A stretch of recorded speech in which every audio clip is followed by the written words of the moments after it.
दिवाली का दिन था। सेठानी ने देखा कि जितने आसपास के पड़ोस के बच्चे हैं आराम से नए कपड़े पहने हैं, खेल रहे हैं, कूद रहे हैं, मिठाइयां खा रहे हैं, और ये बच्चा मेरे शरण में आया है, मुझे मां कहता है, मां बोलता है, लेकिन मैंने आज तक कभी इसे अच्छा खाने को नहीं दिया, अच्छा पहनने को नहीं दिया। आज कुछ भी हो जाए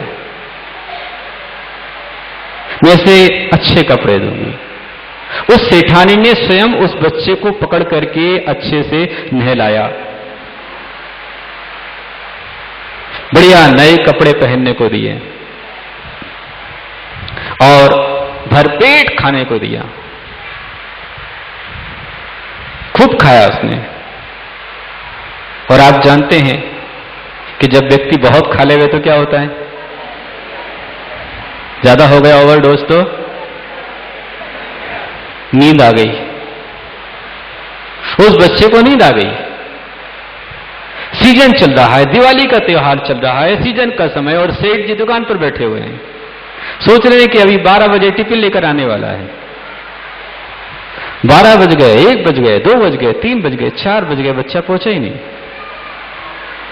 5 बजे सेठ दुकान मंगल की, घर पहुंचे तो देखा आराम से पलंग पर नए कपड़े पहने बच्चा सो रहा है, और सेठानी पास में और हवा कर रही है, पूरा प्यार उसको आ रहा है। कभी कभी होता है ऐसा। सेठ जी आए, खाली पेट थे, भूखे पेट थे, खाना नहीं खाया था और दुकान पर काम बिगड़ रहा था, गुस्सा आ गया, घर पर आए और कहा कि मैंने कहा था कभी अच्छे कपड़े पहनने मत देना, कभी अच्छे से खाने मत देना, और तूने मेरी बात नहीं मानी। उसने कहा नहीं, ये छोटा सा बच्चा है, इसकी न मां है न बाप है, मैंने कर दिया तो क्या बुरा किया। दोनों में लड़ाई शुरू हो गई। गुस्से में आकर के सेठ ने सेठानी को मार दिया, और जब थप्पड़ मारा, थप्पड़ की आवाज सुनकर के बच्चा उठा, देखता है हाय मेरी किस्मत कि साल भर से मुझे कभी इस मां ने अच्छे से खाने को नहीं दिया, और आज पहली बार इसने मेरे साथ में अच्छा किया तो इसका बुरा हो गया। इसने मुझे खाने दिया, इसने मुझे पहनने दिया, और मैंने गलती की और मेरे कारण इस मां को मार पड़ी है, इसलिए बड़ा बुरा लगा। उसने पुराने नए कपड़े सारे उतार दिए और पुराने कपड़े पहन करके वहां से अपनी लंगोट पहन करके निकल गया। ये कर्म जीवन में आते हैं, सुख और दुख। यहां थोड़ी देर को सुख आया, फिर दुख आ गया, छूट गई नौकरी। इसलिए कहते हैं सुख दुख दोनों रहते जिसमें जीवन है वो गाँव, कभी धूप तो कभी छाँव, कभी धूप तो कभी छाँव। सुख दुख दोनों रहते जिसमें जीवन है वो गाँव, कभी धूप तो कभी छाँव, कभी धूप तो कभी छाँव। सुख दुख दोनों रहते जिसमें जीवन है वो गांव। सुख आया तुरंत दुख आ गया, घर परिवार सबको छोड़ करके आगे बाहर निकल गया। थोड़ी देर को प्यार मिला था वो भी छूट गया। मैं सारे बच्चों से आह्वान करता हूं, बच्चों यदि मां बाप के महत्व को समझना है तो एक बार अनाथ आलय को देख करके आओ, अनाथ आश्रम को देख करके आओ। वो बच्चे स्वयं उनको उठना पड़ता है। हमने छात्रावास देखे हैं, जल्दी उठना पड़ता है, अपने कपड़े स्वयं धोने पड़ते हैं, स्वयं सफाई करनी होती है, स्वयं संभल करके रहना पड़ता है, सब कुछ करना पड़ता है। उसके बाद भी निरंतर डांट फटकार और मार मिलती है। हम समझते हमारे माता पिता ने हमें क्या दिया, उन्होंने आपको जीवन दिया है, उन्होंने आपको रहने को दिया है, उन्होंने आपके लिए सब कुछ किया है, और वो जिसके घर में है संसार का सबसे सुखी व्यक्ति वही है जिसके ऊपर मां बाप का आसरा है, मां बाप का आशीष है। आज बड़ी विडंबना है, बड़े शर्म के साथ कहना पड़ता है कि मां बाप चाहते हैं कि हमारे बच्चे हमको मां बाप समझें, लेकिन जो स्वयं उनके मां बाप हैं वो उनको पूछना नहीं चाहते हैं।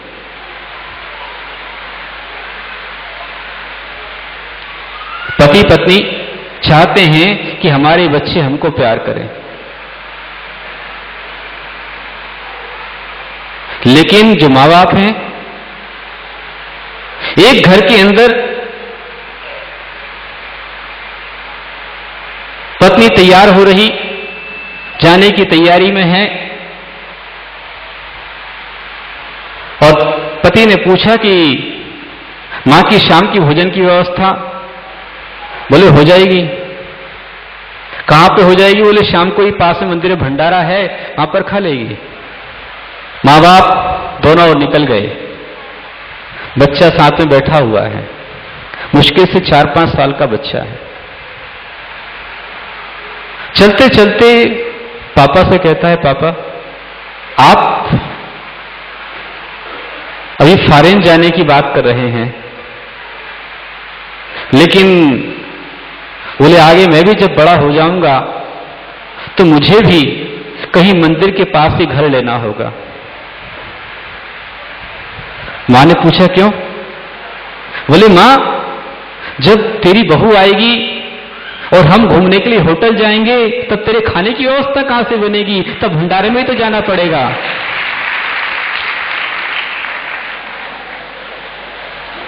तुरंत स्कूटर वापस गाड़ी घूम गई। छोटे बच्चे ही मां बाप को संभाल सकते हैं। उन मां बाप को ही बुढ़ापे के अंदर रोना पड़ता है जिन्होंने अपनी जवानी में अपने मां बाप का सम्मान इज्जत नहीं दी है। इसलिए शुरुआत अपने आप से करें। आज परेशानियां ये हैं कि घर में 2 ही हैं। हमने स्वयं अपने हाथ से अपना विष का बीज बोया हुआ है, हमने अपने हाथ से अपना बुढ़ापा खराब किया हुआ है। आज हालात ये हैं, बच्चे सिर्फ 2 हैं, एक लड़का और एक लड़की। हम 2, हमारे 2। लड़का बड़ा होता है, खूब अच्छी पढ़ाई हम कराना चाहते हैं, बहुत अच्छा पढ़ ले, वो अच्छा पढ़ता है। 10th में जब 98% उसके आते हैं, आपको बहुत खुशी होती है और जिम्मेदारी बढ़ जाती है कि अब तो इसको और अच्छा पढ़ाना है। 12th में 99 आता, आपको और खुशी होती है, अब तो इसको बिल्कुल IAS IPS बनाना है, वहां की आप तैयारी करते हैं। वो अच्छी पढ़ाई करता है और अच्छी पढ़ाई के लिए भारत में जगह नहीं, फिर उसको फॉरेन जाना पड़ता है। फॉरेन चला जाता है, वहां पर अच्छी पढ़ाई करता है और बहुत अच्छी जब पढ़ाई करता है तो वहीं से उसको प्लेसमेंट मिल जाता है, अच्छी कंपनी वहीं पर हायर कर लेती है और अच्छी कंपनी में अच्छी पोस्ट मिल जाती है, अच्छा पैसा मिलता है, अच्छा नाम मिलता है। बाप को क्या मिलता है? बेटा डॉक्टर बन गया, बहुत अच्छी नौकरी लग गई, बहुत अच्छा काम चल रहा है, तुम्हें क्या मिला? और पता चलता है कि बहुत अच्छी नौकरी के बीच में वही एक अच्छी छोकरी मिल जाती है। एक परिवार में माता और पिता बचपन से बच्चों को पढ़ाने की बहुत अच्छी व्यवस्थाएं बना रहे हैं, बहुत अच्छी व्यवस्थाएं, और समाज के लोग उनके पास पहुंचे, कहा कि पंडित सेठ जी, यहां एक बहुत अच्छी पाठशाला शुरू होने जा रही है, हमें आपका सहयोग चाहिए। सेठ जी ने तुरंत 1 लाख का चेक दे दिया। बोले चेक नहीं चाहिए, फिर क्या चाहिए? बोले हम चाहते हैं कि आप अपने बच्चे को पाठशाला के अंदर भेजें। बोले नहीं, वो तो नहीं हो सकता। क्यों? नहीं, मेरा बेटा जो है ना वो टॉप किया है उसने, उसके 10th में 99% बने हुए हैं, बहुत मेहनत, बहुत पढ़ाई करनी पड़ती है, इसलिए वो पाठशाला में नहीं आ सकता। ना बेटी आ सकती है ना बेटा आ सकता है। यदि मेरा बेटा मेरी बेटी पाठशाला में आएगी तो उसका 1 घंटा खराब हो जाएगा। आज हालात ये हैं कि सरकारी स्कूलों का स्तर गिरता जा रहा है। जो स्कूल का प्रिंसिपल है उसका बेटा भी अच्छे प्राइवेट स्कूल के अंदर पढ़ता है। यदि सरकारी सारे जितने मंत्री हैं, नेता हैं, अफसर हैं, इनके सारे बच्चे यदि सरकारी स्कूलों के अंदर पढ़ना शुरू कर देवें तो उनका स्तर बहुत ऊंचा हो सकता है। जो मॉडर्न रूप में चल रहा है, हमें वो चाहिए। पूछे सेठ जी पाठशाला में बच्चे को भेजे, नहीं, बोले 1 घंटा खराब हो जाएगा। पंडित जी ने कहा सेठ जी 1 घंटा खराब नहीं होगा, इनका जीवन संवर जाएगा। अरे ठीक है, चला गया। बोले कहा, पंडित जी ने कहा कि सेठ जी ध्यान रखना, आज आप अपने बच्चों को पाठशाला में नहीं भेज रहे हैं, संस्कार देने नहीं भेज रहे हैं, एक न एक दिन आपको बहुत पछताना पड़ेगा। यही हमारी मानसिकता है ना। बेटा बड़ा हुआ, बेटी बड़ी हुई, बेटी बड़ी हुई, शादी हुई, दूसरे घर चली गई। बेटा छोटा था, वही बड़ा हुआ, नौकरी पर लग गया, काम चल रहा था, करीब 3, 4, 5 साल नौकरी पर बीत गए। मां परेशान, अपने पति से कहा कि आखिर कितना समय और बिताना पड़ेगा। बोले किस बात के लिए? बोले आखिर कब तक मैं रोटी बनाऊंगी, तो फिर और कौन बनाएगी? बोले बूढ़ी हो गई हूं। फिर बोले अब अपने घर में बहू आनी चाहिए। बोले हाँ बात तो सही है। बोले बेटे को बुलाते हैं। बोले बेटे की तो चिट्ठी भी नहीं आती है, वो क्या आएगा? फिर भी योग संयोग से बेटा आया। ज्यों बेटा आया, उसने कहा कि पिताजी मैं आ गया हूं। मां ने कहा देखो मेरा बेटा आ गया। और जैसे ही बेटा आया, कुछ देर बैठा, मां ने कहा तू आ गया, मैं तुझको ही याद कर रही थी, कितना बड़ा हो गया है, और अब तो मेरे घर में बहू की पायल की झनकार गूंजनी चाहिए, बहू आनी चाहिए, मैं तेरी शादी करना चाहती हूं। बेटे ने कहा मां तू चिंता मत कर, मैंने तेरी चिंता पहले ही फ्री कर दी। मतलब बोले मैं बुलाता हूं। उसने आवाज दी, तुरंत एक जीन्स में टाइट कपड़ों के अंदर में एक लड़की अंदर आई। बोले ये आपकी बहू। वो आकर पास में खड़ी हो गई, ना उसने चरण छुए, ना नमस्कार किया, कुछ नहीं किया। उसने इशारा किया चरण छू। बोले मां बहुत परेशान था, वहां पर व्यवस्थाएं इस तरह की है कि मुझे शादी करनी पड़ी। चलो भाई ठीक है, एडजस्टमेंट। अब बेटे ने कहा पिताजी अब एक काम करें, मैं आपका बुढ़ापे के अंदर अब मैं आपसे काम करवाना नहीं चाहता, इसलिए मेरी इच्छा है, मेरी भावना है कि आप दोनों मेरे साथ चलें। मां तो खुश हो गई कि देखो बेटा लेने आ गया, चलो। बोले नहीं ऐसा नहीं, आप हमारे पास ही रहेंगे। ठीक है भाई, तो आप एक काम करें कि आपका जो भी यहां पर मकान है, फ्लैट है, संपत्ति, सब कुछ खत्म कर दीजिए, बेच दीजिए, अपन सब चलेंगे। बोले तुरंत कैसे होगा? बोले कोई बात नहीं, मैं रुक जाऊंगा अभी, लेकिन अब एक बार फिनिश कर देंगे, सब चलेंगे। पिता ने कहा कि नहीं, मैं सब दोस्तों के साथ रहता हूं, मित्रों के साथ, सबके साथ रहता हूं, मैं नहीं छोड़ सकता। बोले नहीं, जब मां ने जिद की तो पत्नी के आगे हर एक को हार मारनी पड़ती है।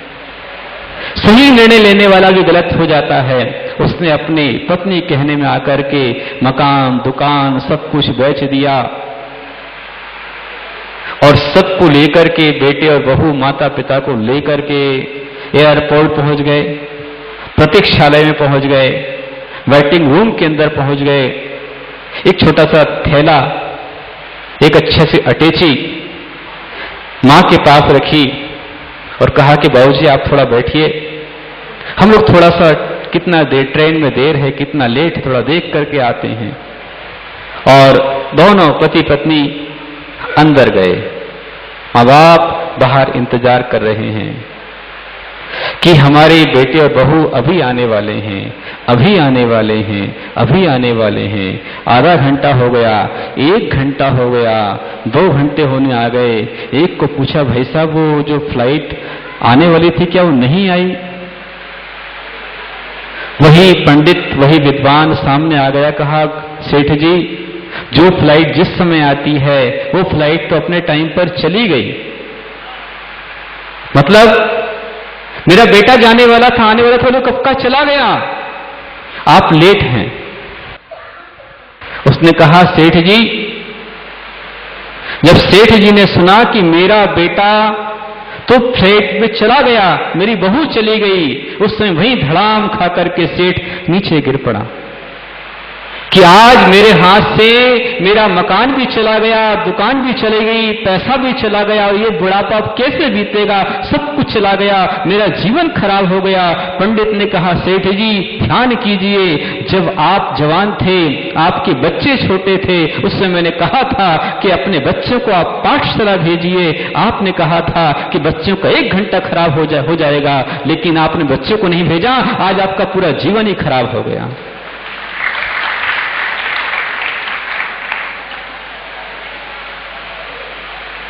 हम कहां जा रहे हैं? बच्चों को सुविधाओं के साथ साधना के संस्कार भी दीजिए, और आपके बच्चों को आपसे जोड़ने वाले यदि कोई हैं तो गुरु हैं। बच्चों को आचरण की शिक्षा देने वाले यदि कोई हैं तो गुरु हैं। देश की सुरक्षा के लिए संदेश देने वाले हैं तो गुरु हैं। इसलिए मेरा आपको आह्वान है कि अपने परिवार को अच्छा बनाने के लिए और मां बाप के महत्व को समझने और जानने के लिए आपका दायित्व है कि अपने परिवार के बच्चों को, युवाओं को, लड़के लड़कियों को कम से कम दिन में थोड़ी देर के लिए, 5 मिनट के लिए, 10 मिनट के लिए, यदि आपने साधु को चौमासी के लिए बुलाया हुआ है तो आप उन बच्चों गुरुओं के पास भेजिए। वो बच्चे गुरु के पास में आएंगे तो बच्चे आपके बच्चे हो जाएंगे, और यदि बच्चे गुरु से दूर रहेंगे तो आपसे भी दूर हो जाएंगे। जो मां बाप अपने बच्चों को बचपन में उंगली पकड़ करके मंदिर लेकर आते हैं, उन्हीं के बच्चे बुढ़ापे में उनको तीर्थों की यात्रा कराते हैं, और जिनके बच्चे बचपन में मंदिर नहीं जाते हैं, जिनके बच्चे बचपन में मंदिर नहीं जाते हैं, उनकी जवानी फिर मदुरालय के अंदर बीत जाती है। इसलिए बच्चों को अच्छे संस्कार देने के लिए मेरा दायित्व, मेरा आह्वान आप सबसे है कि ये 4 महीने आपको मिले हैं, इन 4 महीनों के अंदर जैसे बनता है दिन में एक बार 5 मिनट के लिए, 10 मिनट के लिए, और यदि आप चाहते हैं तो शाम के टाइम पर 1 घंटे, आधे घंटे क्लास इन युवाओं की, इन बच्चों की ली जा सकती है, जिसमें इनको उनकी नैतिकता के, राष्ट्रीयता के, धर्म के, परिवार के महत्व को समझाने वाले संस्कार उनको दिए जाएं। उन संस्कारों को पा करके जो पीढ़ी तैयार होगी, यह पीढ़ी आपकी अपनी पीढ़ी होगी, और आपका भविष्य सुरक्षित हो सकता है। अपने भविष्य को उज्जवल बनाने के लिए आप इन्हें गुरुओं के पास भेजें। इसी मंगल आह्वान के साथ बोलो शांतिनाथ भगवान की